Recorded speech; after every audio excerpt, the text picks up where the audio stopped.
Back with Bryan Hayes and Bruce Boudreau. Bryan, the Jets are in win now mode. Which player do you think that should be at the top of their target list? I look at our trade bait board here at TSN, and there's two guys that stick out for me. It's Brock Besser, if he's going to be available, because of what he's done in the playoffs in the past, also his ability to score. And I look at Ricard Raquel. I look at that second line, guys, and I think they can upgrade there. You got Cole Perfetti, who's still a young player. He's had a good year, only played one playoff game last year. I'm not sure they know exactly what to expect from him. You've got a first line that's set, that's been outstanding this year in Winnipeg, and maybe the best third line in hockey. You just need to prop up that second line. And Namestnikov playing center ice, I think he's done a pretty good job. I don't love the other options out there at center that would allow me to attack a guy like Scott Laughton and think it's a huge upgrade, or Brock Nelson and think it's a huge upgrade. I do think a guy like Besser or Raquel would be an upgrade on that second line. So if I'm Winnipeg, I'm going for it here. They went for it last year, guys. They went in for Sean Monahan, right? They went in for Tyler Toffoli. They were a worse team up against a worse matchup. They're going to play the second wild card. They're going to have home ice throughout, and they're in an absolute win-now mode, like you said, Rod. So for me, it's Brock Besser, Ricard Raquel. Push your chips in, upgrade that second line, and go chase a Stanley Cup. Hey, Bruce, I'm always curious about a coach's perspective at this time of year. I think fans also want to know what's going on behind the scenes leading up to the deadline. You coached in the NHL for a long time. Before the deadline, were you making your case to your general manager, or would you steer clear and let them handle things?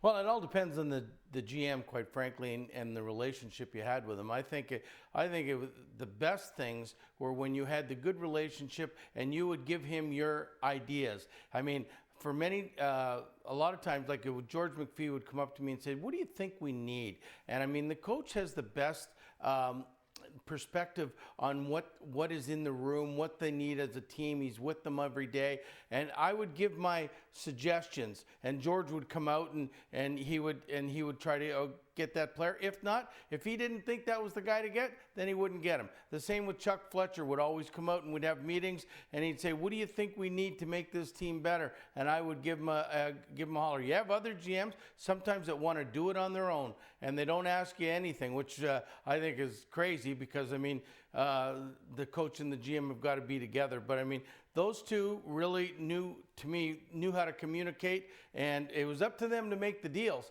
But I would be able to give them what my idea was, to think that what we needed to make our team better.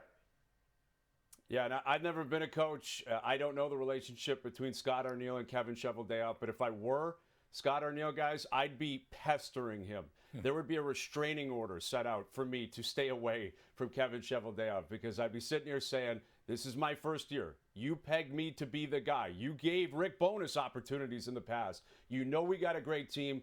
Push the chips in. You know what we need. Let's make it happen. I know Jets fans are probably doing that all over Winnipeg. I can't imagine Kevin Cheveldayoff's walking around town right now without hearing that. But they're a great team. It's a great story. I think people in Winnipeg and throughout the NHL, and I have to believe the coaching staff are thinking, let's bolster this thing because we're ready to rock. Yeah, you have to think. Even a great team can get that much better. Maybe the biggest difference before the deadline. As it stands, 25 teams are currently in a playoff spot or within 5 points of one.